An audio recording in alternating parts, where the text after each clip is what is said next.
Selamat pagi saudara pendengar di seluruh kepulauan Nusantara, bahkan di mana saja saudara berada. Inilah Radio Republik Indonesia.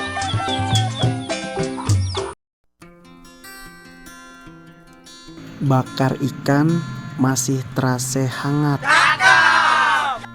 di tenda depan tempat lahan parkir.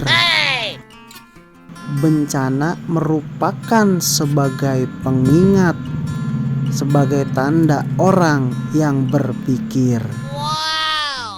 Jalan lebar sepulang mengaji. Bawe tongkat waktu jalannya.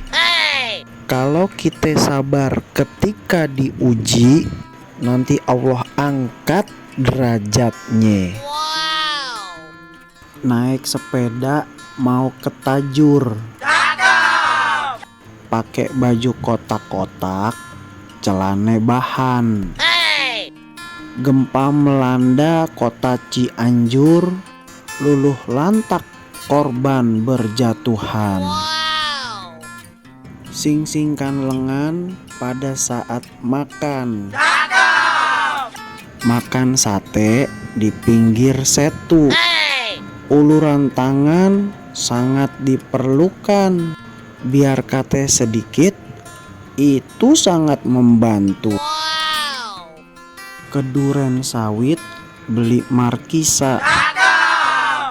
Buat dimakan, dikasih kakak.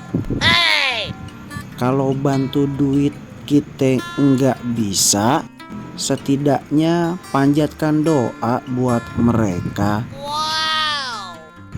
Coba menangkap ikan. Tangkep sepat memakai kain. Berlomba-lomba dalam kebaikan agar bisa manfaat buat orang lain. Selamat pagi saudara pendengar di seluruh kepulauan Nusantara.